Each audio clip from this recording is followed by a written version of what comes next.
Oh yeah, SMT Nation. What is up? What is up? What is up? What is up? About to start the show here. Everybody get comfortable, get something to drink. We'll be chilling for about an hour or so tonight. Wait for everybody to pile in, all the peoples. SMT Nation. Give this video a like and a share, please. Enjoy the music, brought to you by Tanasolit. Check them out on Twitter at Tanasolit. YouTube channel, Tanasolit. Oh yeah. Turn the music down just a little bit. Oh yeah. We're going to get it tonight. We got some good topics, y'all. How's my mic feeding? You know, I got all this new equipment and whatnot.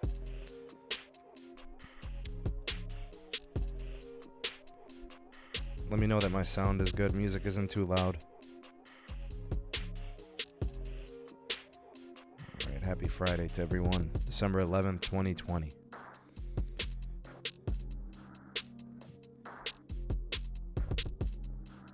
Good audio? Excellent. Thank you, Barry. Appreciate you. That's right, Stetson. Thanks for being here. Hashtag Mod Squad, all my moderators out there. You guys are the best. Thank you for holding me down, keeping things kosher in the live chat. Hashtag Form Voltron. You see haters, get them out of here. Suckers out of here. We stay sucker free. My brother Sebi's in the house. What up?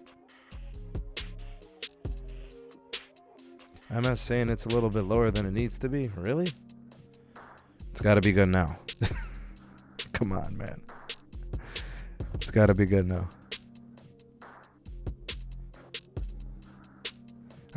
I kicked the gain up big. All right, that should keep us where we need to be.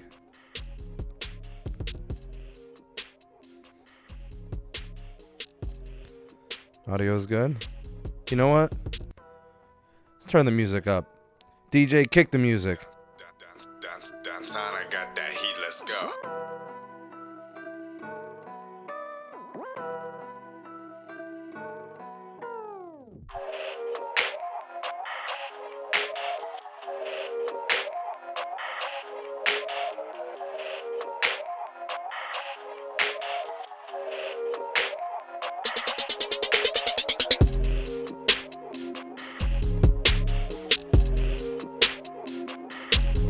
We the best.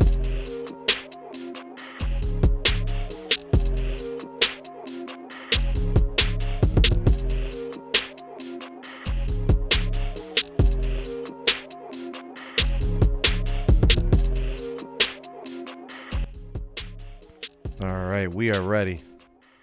Let's do this. There you go, MS. Finally something good, right? All right, man. I'm going to turn this music down. I want to get this show going. Actually, you know what? I just got a mini fridge. I put it next to the station here in the lab. Let me grab something cold to drink. We could do that here. We're going to... Hold on one second, yo. Music. Yo, DJ, kick the music.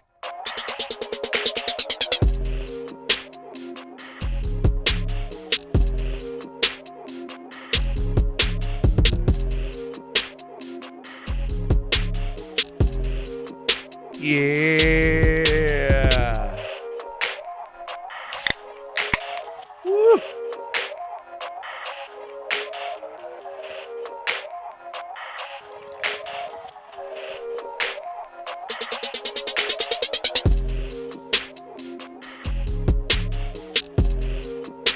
That guy's like that. You like doing that? Yeah.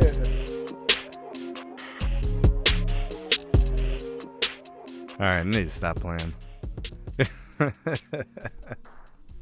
I'm having too much fun, man. This is crazy.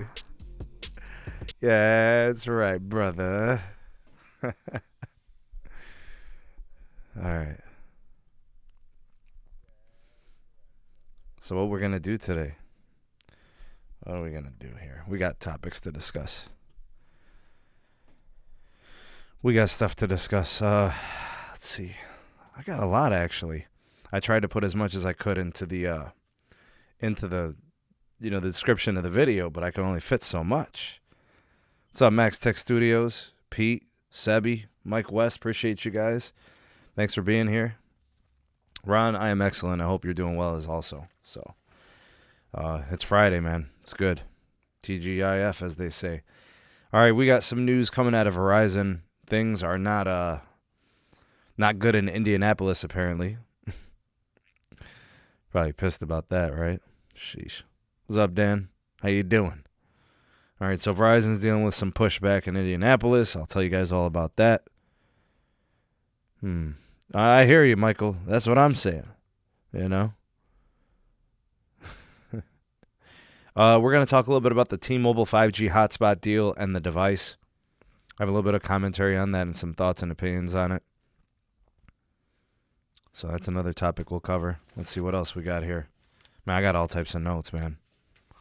Tell you what, if you know how to read, you can really put together a good podcast. Hashtag read. I got some Dish Wireless news for everybody. What else I got? Oh, I got some concerns about T-Mobile's 5G marketing approach. It needs some work. Seriously, I'm not even joking. Some ain't right. I have concerns. Also, FirstNet news. AT&T they're the carrier to watch, honestly. Yes, Robert, reading is fundamental, good sir. It is critical and crucial. Hashtag read. All right. Hey, I don't know, Anthony. We got to talk about that map, dude. I don't know about all that map business. I got 2 drinks tonight, actually. Water, and I got a Diet Cola, too.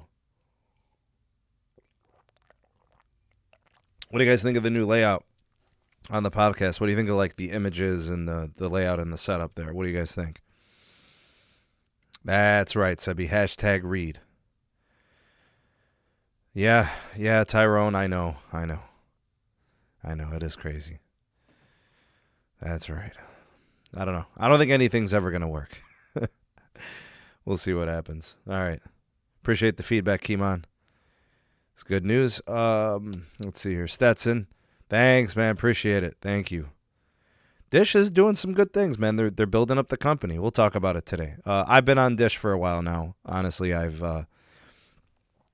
been messing with Dish for a while. Those who are part of the SMT Nation know I've been following and Dish for a long time, and I do a lot of updates on the Patreon side. So for those that are members of the Patreon, you're hip to what Dish is doing, but we like to keep everybody updated. So I'll bring some of that to the table today as well.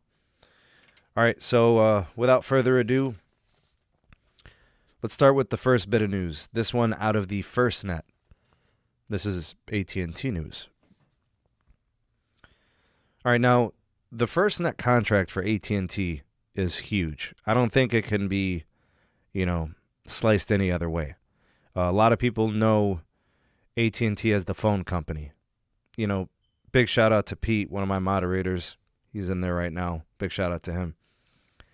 They're known as the phone company. They've been around for over 130 years, right? Dating all the way back to frickin' 1879 or something, 1883. Nuts. Oh, I'm sorry, Jimmy. Thanks for the super chat, bro. I appreciate that super sticker. Jimmy, you are the big homie, man. Thank you so much. I'm using Streamlabs OBS for this, and it doesn't give me notification. I don't know if it's just I don't have the notifications on or it's not configured right, so as I'm kind of like going through all my stuff, it's supposed to notify me, but it didn't. So thank you for that super sticker, man. I appreciate you. Big shout out to Jimmy. You're the best, man. All right, so back to the AT&T piece. When they got the FirstNet contract, it was pretty much a lock. They were gonna be going big time national. They were basically handed a 20 megahertz slice of low band spectrum to just deploy nationwide. And what they do is they build that out and then they use it for not only the FirstNet contract, but they also get to use it for their consumer side. So they can deploy that for anybody to use on their network. All that has to do is they create a network core for first responders that's separate from the consumer and the business side, and they give them priority for all network elements, right? Especially the Band 14 piece. So this news just kind of further solidifies how good of a deal and how good of a piece to their network this whole FirstNet thing is going to be. All right, so AT&T is doing big things with this FirstNet contract. They've pretty much solidified their future. They are the provider of the FirstNet Authority's dedicated network. They're investing big in the network core, network access, and the network priority for FirstNet and first responders, military, and so on. Anyways, AT&T has been granted a very unique and exclusive spectrum portion when we discuss Band 14. There was a guarantee of 100% geographical coverage in the U.S. for the FirstNet contract. So it pretty much means AT&T is going to have signal everywhere. All right, we're talking everywhere in Alaska, everywhere in Montana, the whole shebang. All right, they're covering the entire United States. All right, and the fact that it's going to be running on its own dedicated network core tells you it's a very exclusive company. Okay, so this is the real deal. Anyways, we got some action, a recent meeting for the FirstNet Authority, and it's for a huge reinvestment into the FirstNet core and network. So for AT&T, this involves pay operations and maintenance costs for the year 2021. So it looks like they just waited till the end of the year, but this will extend beyond 2021 and into the future. So this ensures that the network and all of the systems and the core are all going to be state-of-the-art, and it's going to ensure the best possible public safety operations for all FirstNet customers and responders. This is going to do a few things. The first thing is this ensures top-level priority for FirstNet users. It's also going to provide preemption and mission-critical push-to-talk. I actually had no idea they were doing a dedicated national Band 14 push-to-talk network. I think I need to talk to somebody who is very close to the situation. I don't know, maybe I just forgot or I never paid attention to it, but we got to talk, bruh. This is huge. I didn't know this was in the works. This is great for AT&T. This is great for FirstNet customers. Huge. What they're doing is they're working on plans and network core developments to start the transition from 4G to 5G. What they're calling Resolution 108 is the initiative. The goal is that all actions are necessary to enhance and future-proof the network and transition over to 5G. The most recent upgrade in the monies exceeding $46 million in reinvestment in the near future. These are specific to the 5G network core, parameters, and developments. The FirstNet Authority, which actually was assembled in 2012, projected the network to build nationally at $50 billion. And this takes it into 5G. This all started in 2019. So it looks like there's going to be a huge reinvestment moving forward of $218 million, and it's going to increase over time. The 5G scaling, the 5G build-out, all of the research and development, the R&D that's going into the network core. The rich just get richer, don't they? AT&T is already in a decent spectrum position mostly. They just continue to, get this advantage. Right? It's not just national coverage, it's the other stuff too. Right? You know what, Anthony? Appreciate you, man. That's why I do the OBS to go 1080p. Streamlabs or StreamYard, unless you pay for the premium, doesn't do 1080p.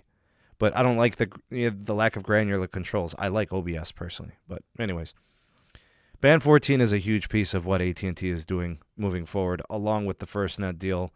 Let me just say this. When it comes to networking and secure networking in the future, AT&T is in the catbird seat. For those of you that know what that means, it's their game. They have locked up all of the government contracts. They've got the DOJ deal. They have the FBI deal. That stuff is locked and loaded. They're snatching up a lot of the government contracts, the entities. I've said this for several weeks. Verizon, it kind of feels like they've abandoned the government contract angle of things. All AT&T had to do was get the coverage, and people were going to start moving over. All the military and their families, all of the government agencies and their families, all these officials, they're all going AT&T. I've been saying this for weeks. Absolutely, they are killing it. AT&T has transitioned quite nicely towards these contracts. They're going to continue to win. The carrier to watch is actually AT&T. I know we make a lot of noise about, Verizon's got the ultra wideband and it's great, and T-Mobile's doing a lot. They got a lot going on. Yeah, that's right, Pete. AT&T has the DoD also.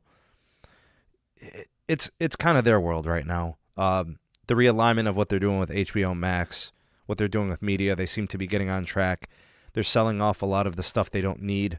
A lot of the things that are not considered part of their business core operations, they've gotten rid of. Crunchyroll. DirecTV's all but gone. That'll be done here in the next couple of weeks. I don't know. Expect something at the turn of the new year. In January, probably a closing deal. They'll accept whatever the highest bid is for DirecTV. Some people are saying $15 billion. I heard somebody say closer to $20 billion. We'll see.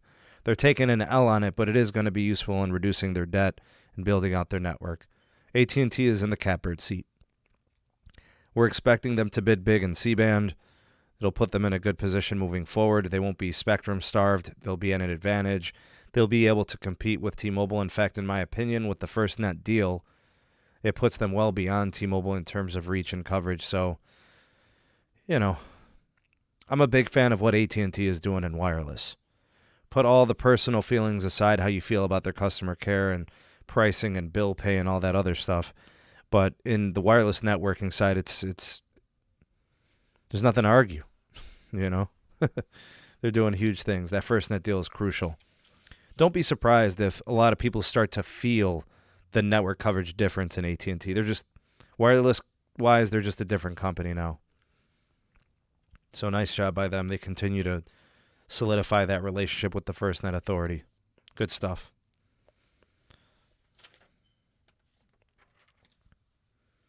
All right, next piece of news. Let's talk about Dish.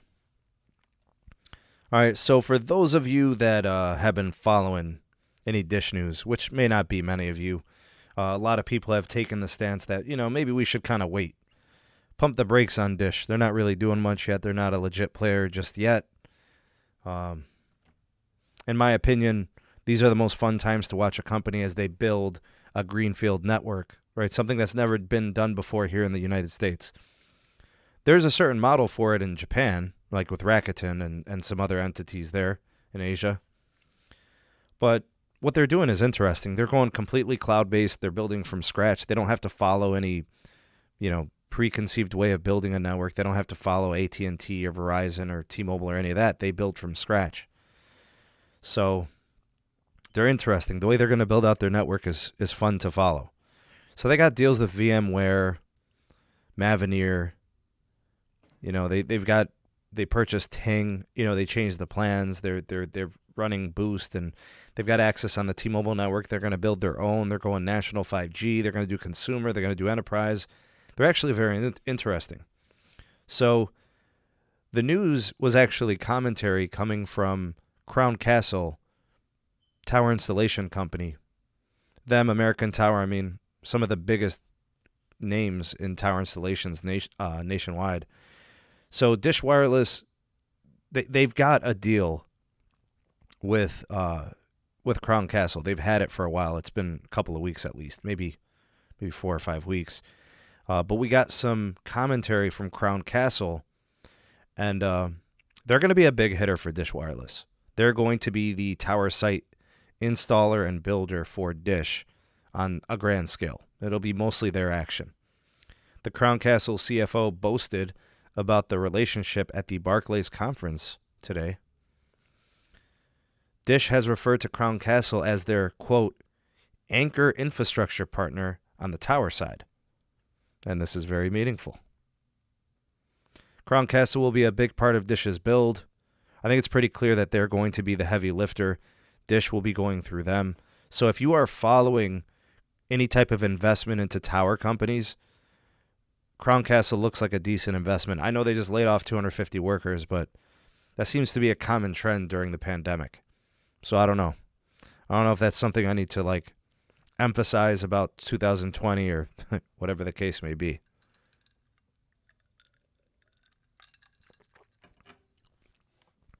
So here's what Crown Castle has, and here's why Dish probably picked them. Number one, Crown Castle has scope. They've always been really good about this. The scope in terms of how they do their tower builds, specific positioning, prime sites, that sort of thing. Right? They've got that on lock. Item number 2 is the urban skew. The thing about urban, and a lot of people here understand, is urban America accounts for a huge population of people in this country. You can't overstate how important urban is. Over 80% of the United States residents live in the top markets in the U.S. I know I'm not trying to poo-poo people that live in rural America. They need coverage too. They need a network also. But it's important that you understand that when 80% or more of the U.S. population live in the city, they get emphasis, and that's what Crown Castle does. They emphasize the urban setting. They have prime real estate. They have prime sites. And they offer a holistic solution as a tower company, installation company. They've got the top 100 markets. They can scale. They've got prime locations. They're the company to make the deals with. American Tower is a good company. There's nothing wrong with them. I'm not putting down any other company. I'm just saying, like AT&T is in the catbird seat moving forward with the FirstNet Authority contract, Crown Castle's kind of in the catbird seat too. They've positioned themselves well to offer prime locations for sites, and Dish is all in. So Crown Castle has 48,000 tower sites nationwide, all in really, really important places, right? I think it's estimated over 2/3 of their tower sites are in the top 100 markets. I think it's closer to 70%. That's very substantial. That means most of their tower sites are in critical locations for capacity and service to a lot of people. So this is crucial and key for Dish.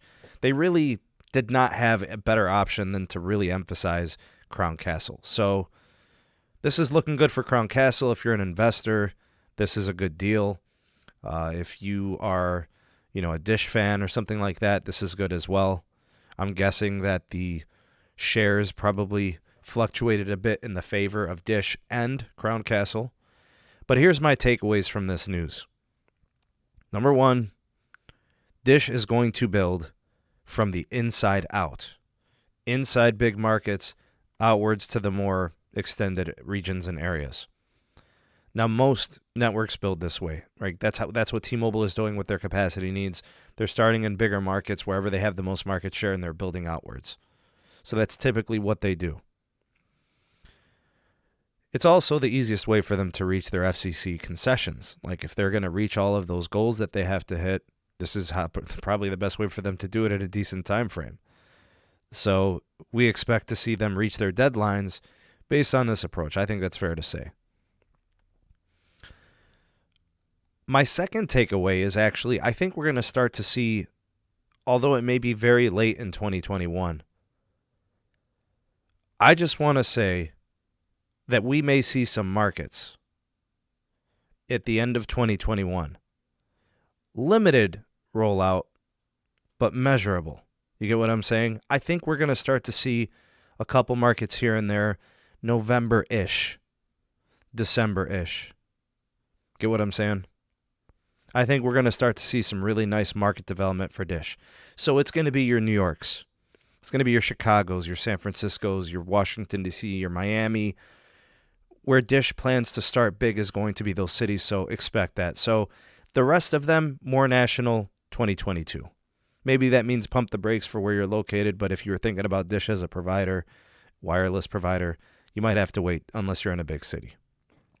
The third thing is I think this is going to continue to emphasize Dish's leverage on the T-Mobile network. so they can kind of get things going. I think this is going to be a big year where they're going to lean heavily upon T-Mobile to run their postpaid service. I think we're going to see that. T-Mobile's going to continue to offer more capacity. They're going to upgrade a lot of 2.5 sites.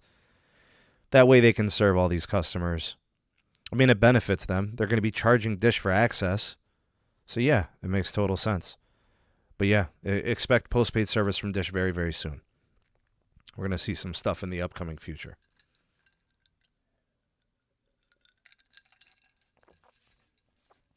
Good stuff, good stuff. Oh, definitely put Boston in there, Michael. Absolutely. Definitely put Boston in that conversation for sure. It's nice having the mini fridge down here, man. Cold beverage. Hashtag tremendous. Absolutely. All right, so that was the Dish news. What else do I have for you guys tonight? Verizon.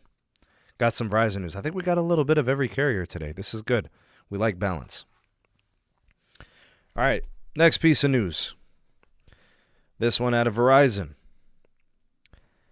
Verizon's 5G expansion has been well documented by myself as well as other content creators. They've been deploying 5G ultra wideband at a maddening pace. They're spending tons of money. They've got a good system, right? The nodes are becoming more affordable and easy for them to deploy. Pretty much the only thing they have to do is make sure that they kind of lock in the deals with the cities to kind of make this happen. All right. So that being said, we have more pushback. Surprise, surprise. Cities getting in the way of Verizon trying to make the network better. So this is a millimeter wave node installation problem that is going on in Indianapolis, Indiana. We have two issues in this ongoing saga between the city of Indianapolis, their residents, and Verizon. Before I give you the details on this, I just want to let you guys know that Indianapolis was one of the first Verizon ultra-wideband cities in the United States. So they were, I would say, more of an ally than anything. You get what I'm saying? Like, I'm kind of surprised at this happening. But then again, I'm not, because, people, how they are about their property and their property value and all that stuff. So the two issues here is on a local and state regulation level, Indianapolis city residents are pushing back on federal mandate in which there's been new policy by the FCC that enables companies like Verizon and AT&T and T-Mobile to basically deploy on demand. They basically have to approve within a certain time frame. Cities can't sit there and lollygag and let stuff sit on the desk and not get approved. Right? So they're having problems with Indianapolis. Okay, so Verizon's pissed. But the policy is designed to expedite the approval process. So these cities and municipalities really don't have a leg to stand on. So in my opinion, I think this is probably going to end up in court. The neighborhood residents are basically saying that these nodes are unsightly and they don't want them. The problem is all these petitions are coming in from these residents, and Verizon's like, look, the rules are there. The policies are there. We're going to install these things. We have a right to do so. Right? So, I don't know. They're getting pushback from residents. I think out of the 54 zones or neighborhoods that Verizon had filed to do these installations, I feel like Verizon has only had about 10 or 12 accepted and approved, which is concerning because when you put in for all of that, you like your conversion rate to be a little bit higher. If you're converting 10 to 12 out of 54 applied, you're shooting like 20%. It's not very good. So this is a problem. Anyways, Verizon's response to all of this was see you in court. They basically told, the city and all these people, we'll see you in court. Following guidelines, laws, and regulations, Verizon can argue that their network needs the capacity and the customers have to be served. So unfortunately, I think the city's going to lose. Verizon is going to win. That's what the the federal guidelines say Verizon already has like 1,000 small cells, macros, and millimeter wave nodes deployed in Indianapolis. They have a strong relationship, clearly, right? So I'm really surprised by this, honestly. It looks like the nodes are up pretty high. I looked at some of the pictures for the installations. They're not like in the way unsightly. They're actually like 50 feet up. So when I compare that to the build and deployment I see in the CLE, here in the CLE, the nodes are like 30 feet up. So these are even higher, which means they're even more so out of the way. So I'm not really sure what they're pissed about. Anyways, the residents are claiming that this is decreasing their value of their homes and their neighborhoods. And that's really the issue. There's some old city ordinances, I understand, that are from like the 1970s that indicate that companies have to do like underground wiring and some other stuff or whatever. Verizon remains willing to negotiate with the city. They do want to make deals and they want to operate in good faith. I just don't know if these people are really willing to do it. See, the thing is if you're going to play hardball with Verizon, they've got the FCC in their back pocket. FCC made these deals. They're the ones who regulated this process. They put together the policy. So what are you really arguing here? Like, it's to their advantage. What's up, Ryan? Good to see you, man. I just don't know. They don't really have a leg to stand on. I think Verizon comes out the winner here. If the city wants, they should look to make a deal, maybe cash out a little bit or something. Get some money.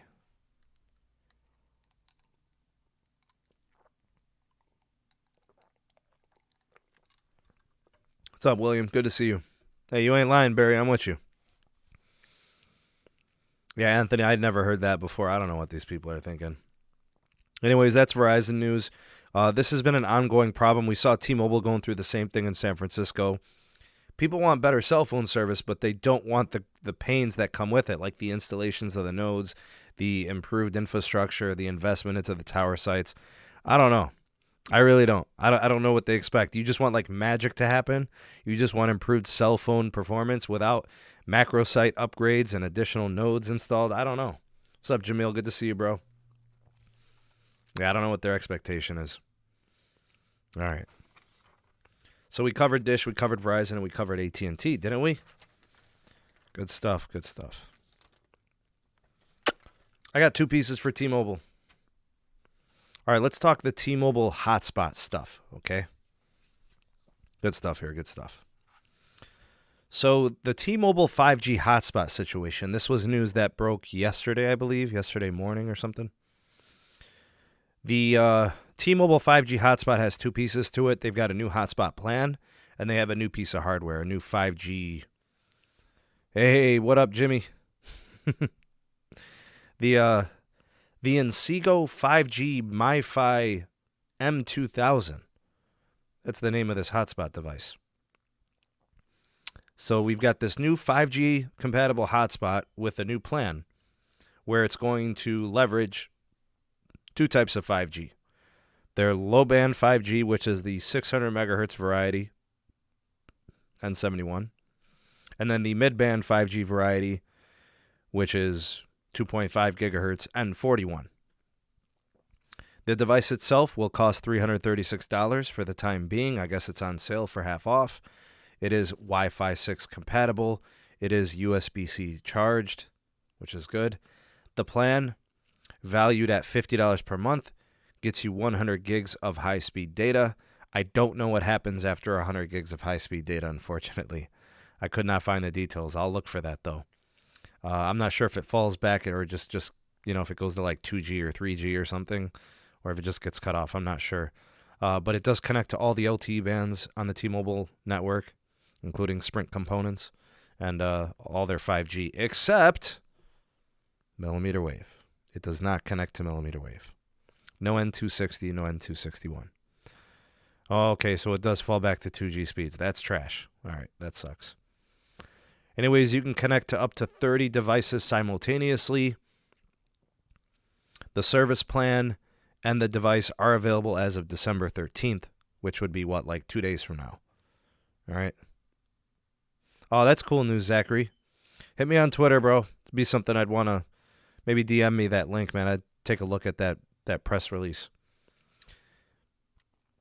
So right now they got 50% off on the hardware for that device. That makes it a little bit more attractive, a better value proposition. I'm a little confused. I'm not sure why they didn't include the layer cake. They only got 2 layers of the cake on there. No millimeter wave, so whatever. I'm not sure why. I guess they wanted to keep the cost down, so they didn't put it in there. They don't really have much millimeter wave anyways, but whatever. In my opinion, there is some good here, honestly. Yeah, I'm going to get to that in a second, Jarrett. All right, so number 1, the good thing. Best in the market hotspot plan. I think when it comes to comparing it to like what Verizon offers and what AT&T offers, I don't think anybody does it better than T-Mobile for this particular plan. So I'm a big fan of that part. The one thing that I don't like outside of that, though, I mean, I don't want to make it sound bad because it's like a good value. Nobody else has 100 gigs at $50 a month, if you're willing to put it on auto pay at least. But it's a limited time offer, which means they're not keeping it long term. Once you get it, you're allowed to keep it for as long as you want, but it's a limited time offer, which means I think they're going to, once they start building out the network more, they're going to increase the pricing on it. So, and you got to keep in mind, it's not subject to the regulations from the DOJ and the FCC and the merger deal. That is all for the old plan pricing. But the fact that it's a limited time offer, that kind of sucks. What happens to the price later? What happens to the amount of data later? Who knows? The pricing's only good on auto pay, so if you're not a fan of auto pay, it might be $60, I'd say, or something like that. I also don't like the fact that it's going to be capped at 480p for video resolution. I mean, if you're using this on a laptop or if you're using this on a tablet or an iPad, you want 1080p video, you're going to have to run a VPN. Right? They're not giving you, 720p or even 1080p for that matter. That's kind of a pain. And also the fact that they slow you down to 2G after, that's kind of bad. Least they could do is give you 1 megabit per second. Keep it functional. Right? So it's kind of stupid. I actually think there's some bigger issues in this announcement because we started to see some new branding happening. Kind of like a new 5G branding for T-Mobile. Nothing really seems to be working for them. I'm gonna get to that in a second. Anyways, they started identifying different parts of their network with different naming schemes. So extended range is what their low band N71 600 megahertz is, and then their ultra capacity 5G is their mid band N41 2.5 gigahertz. Hear me and hear me good. There is nothing ultra capacity about mid-band at channels of 60 megahertz. Nothing.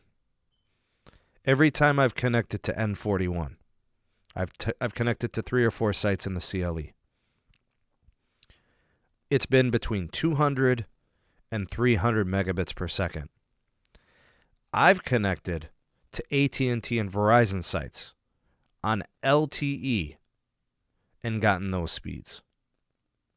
There is nothing ultra capacity about 60 megahertz channels. T-Mobile is going to have to upgrade that channel bandwidth. If you're going to call it ultra capacity, it's going to have to pick up. I don't know when they're going to do that. I don't know. They got to get on standalone 5G to probably really optimize it, and widen those channels. So maybe sometime next year. But to already try to call it something that it's not, it's just a bad look. T-Mobile's literally trying everything. Nothing is working. They are trying to get the general public to care about the types of 5G they have, and people just don't. They just don't care. They're trying to give it naming. They're trying to give it branding. It's ridiculous. Yes, Tim. Yes, beefcake. That's right. T-Mobile is saying expect speeds between 300 megabits and 1 gigabit per second on the ultra capacity 5G. They don't really have much millimeter wave. They're going to have to kick that up. They don't really have a true capacity layer. They really don't. The channels aren't wide enough. Yeah, I don't know. PA tech speed test. I just don't know if that's going to happen. I don't know. We haven't seen it yet. We'll have to wait and see. Anyways, when they name it like this, I can only think of one thing. This is a new T-Mobile. Don't be surprised if we see a future that has different tiers of pricing for 5G access in the form of features and add-ons. Like new network slicing and QCI that's going to be coming with the new network core for 5G.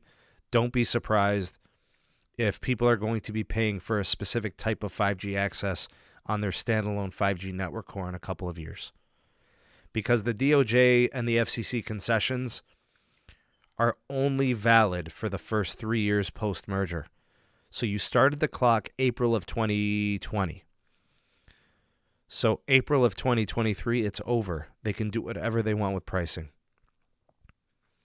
So be careful. They're already branding their 5G and they're building it to price it separately. I'm just saying, it looks like that from the outside.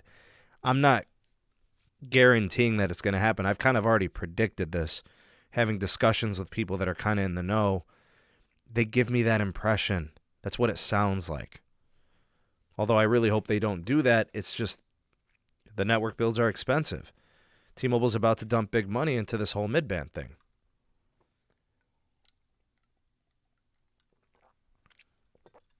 Oh, yeah. Last thing. And I don't know how long we've been running here. We're like 43 minutes in. Pretty good show thus far. So big shout out to everybody here in the live. Hashtag 2Live crew. Thank you for tuning in. Please like this and share it to all your socials. Hashtag Mod Squad for Form and Voltron, keeping things kosher in the live chat. Hashtag Replay Gang if you're watching this on replay. And hashtag Ravioli Gang if you are hungry or, watching this while you're eating. All right, y'all. I have concerns about T-Mobile. Don't I always, man? All right, here's why I have concerns about T-Mobile. They're really, really starting to reach. I don't think they know what they want to do with their naming and their branding. Appreciate it, Anthony. Thank you. If you watch Neville Ray on Twitter or Mike Sievert on Twitter or any of these T-Mobile reps and these executives and the marketing team and all of that, it's a marketing machine. But they literally don't know how to make this 5G branding thing work. It's an absolute failure. All right, they're trying so hard to figure out something that's going to work with the public. They have been unable to. It just hasn't turned out well for them. They've been trying with the whole layer cake thing, and it hasn't really worked. Their low band 5G that they've been, broadcasting about and bragging about, it's slow, right? It's low capacity, 10, 15, 20 megahertz tops, right? It can't be fast. There's no channel bandwidth, so they can't do fast on low band. Their ultra high capacity layer doesn't exist. The millimeter wave is limited. It's in like a handful of markets. There's not much of it. What they're now going to call their ultra capacity is mid-band. Again, it's early in its deployment. They just made the merger happen in April. They still need time to deploy. I hear they're hitting their stride in some places. Not really here in the CLE, but Tyrone has disclosed that they've done big things in El Paso, and they hit the ground running in Philly and New York and all this other stuff. But their marketing, the whole nationwide 5G bragging, it's not doing anything for them. It really has not converted into market share transitioning. They haven't really taken Verizon customers. They haven't really taken AT&T customers on their 5G network premise. So in my opinion, when I look at the 4 different ways they're trying to brand their 5G, it tells me that the layer cake thing was a failure. The whole layer cake, Betty Crocker, it's just ridiculous. It just didn't work. And the reason I know it is because they're trying other stuff now, several different things. So if the layer cake was a failure, the whole Betty Crocker, the aprons, the pastries, yeah, Eugene's tripping. Neville doesn't know what to do about this. They're now resorting to other stupid analogies. Now they're doing golf. They literally got golf clubs, and they're tweeting about it. They got putters and 6-irons and drivers. So I'm guessing putters is what? Putters is millimeter wave? Good from short distances or something? The 6-iron, what are they talking about? Like mid-band or something? Is that mid-band? 6-irons? Because like you use it on the fairway. Then they got the drivers, right? Long range, so that must be the low band. How many T-Mobile customers actually know and play golf? I just don't see golf as like a T-Mobile customer thing. Who's connecting to that example? I don't know. So they're basically just throwing stuff at the wall and seeing what sticks.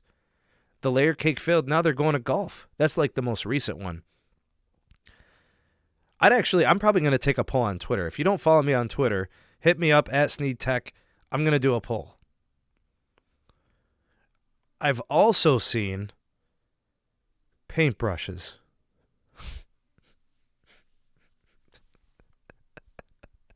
They're doing paintbrushes.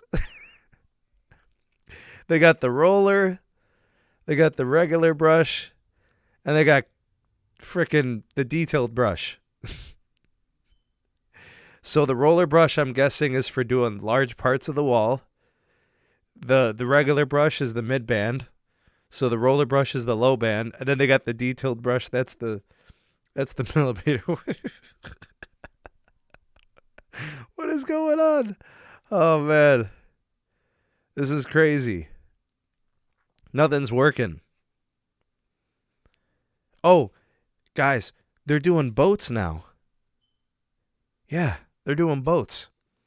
They got jet skis, yachts, and cruise ships. So I think the jet skis is millimeter wave. I think yachts are mid-band, and cruise ships is low band. I think. If that makes any sense. Oh, this is the best. They got another one. I'm not finished. There's one more. All right. They got dinosaurs, y'all. Brontosaurus, T-Rex, and velociraptors.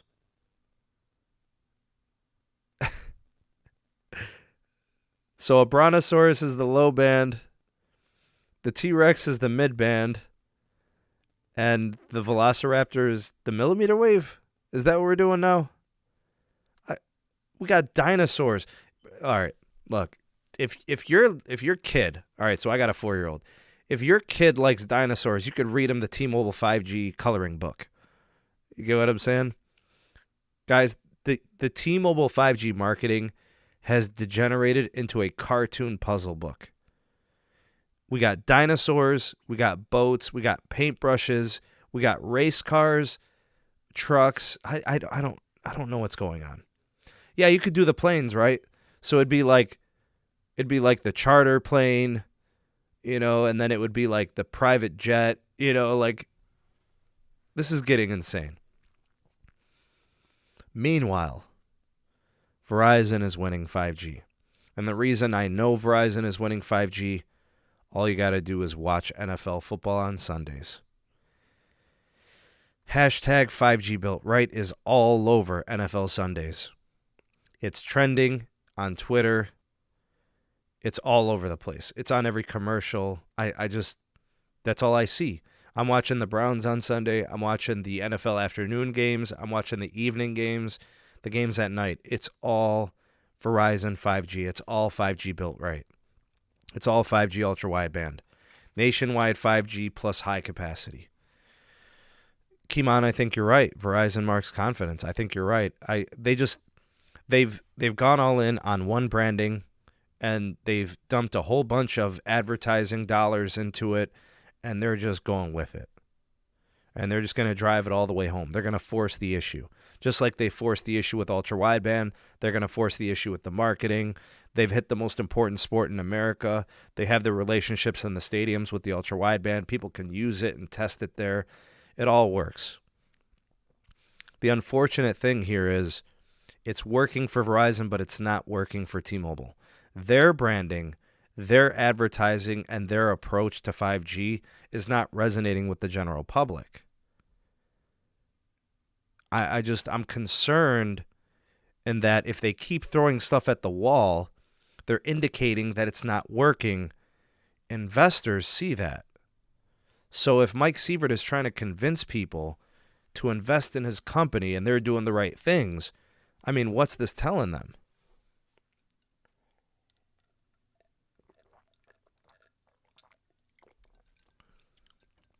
That's my concern. Because right now, that's all T-Mobile cares about. Investment into the company so they can have the dollars for building out their 5G network. I just feel like we're in a situation where T-Mobile has a lot of potential and they're going to need to execute. It's imperative that people, the public, believes in what they're doing. T-Mobile might have a great 5G outlook. We have to see how they execute, but if people don't believe in them, if the investors, the money that goes into the companies, if they don't believe it, then it's all for nothing. Guys, in my opinion, mid-band is going to help a lot more people in terms of space than ultra-wideband. I think that's evident. But it doesn't matter when the general public believes in Verizon because their marketing makes sense and it's executing well. The investors are going to put the money in who they believe in. They don't waste their money.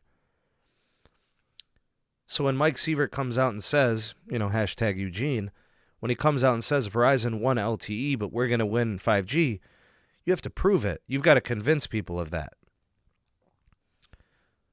And as of right now, I still think Verizon has the mind share in 5G. AT&T doesn't really have an identity in 5G.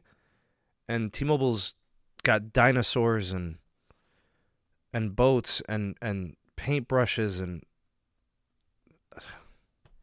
and cake. And it's not working. It's not really resonating with people.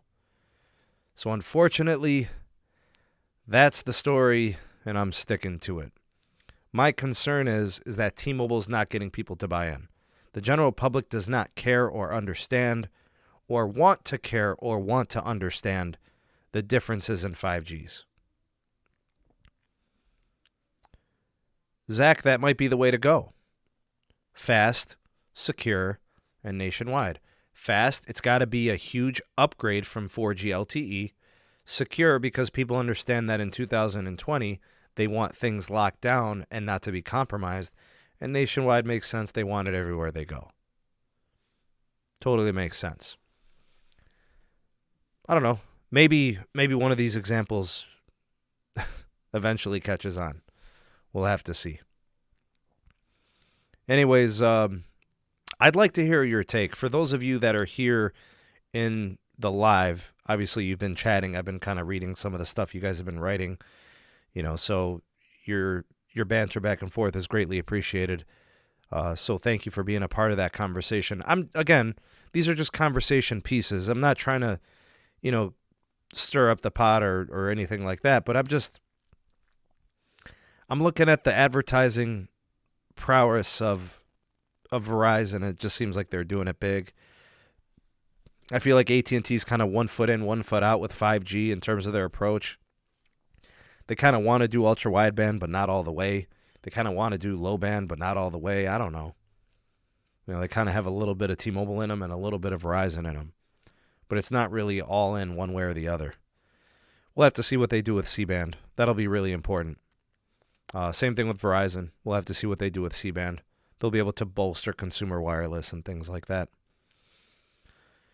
So I want to do some shout-outs. I want to thank everybody who provided a super chat. I know there are a couple of super chat stickers here as we close out the show here with just a couple of minutes left. So I want to shout out some of my moderators. You guys are the best. Thank you for holding it down in the live chat and keeping things kosher. Thank you to Robert, Kimon, Pete, Kazi. You guys are awesome. Thanks for holding it down for me. Barry. I did see Jamil earlier. Thank you for holding it down as well.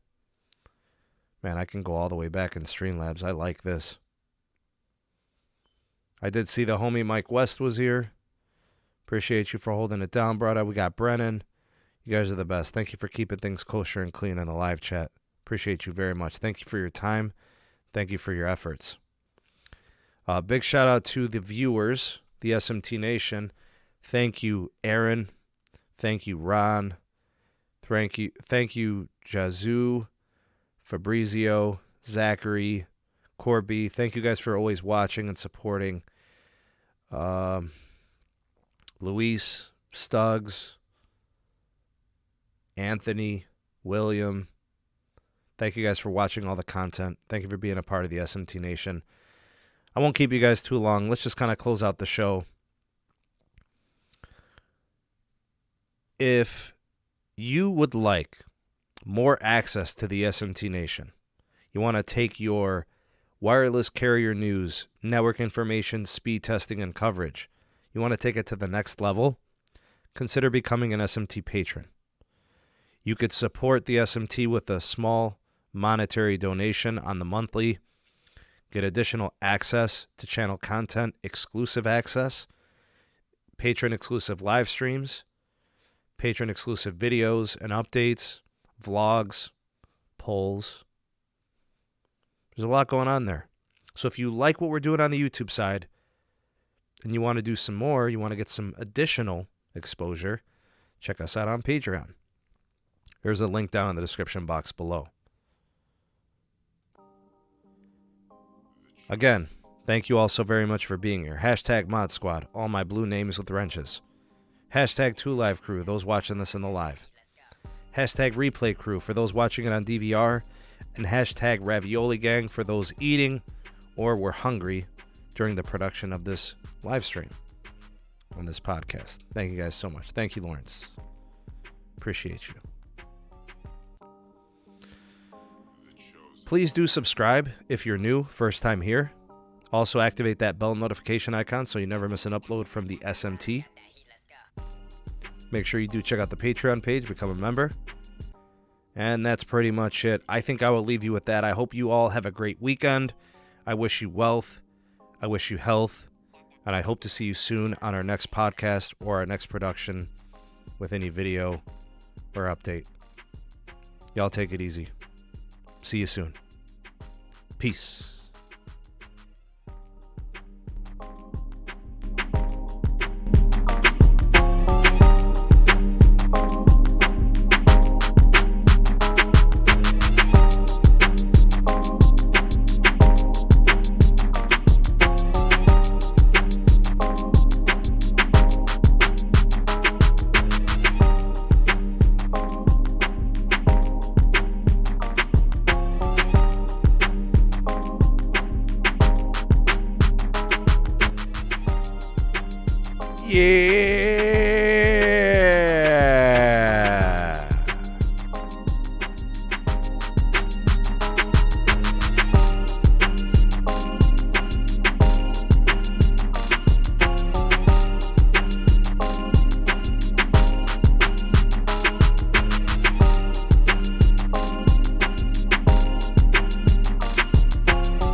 And if you're a real one, hashtag real men read. Peace.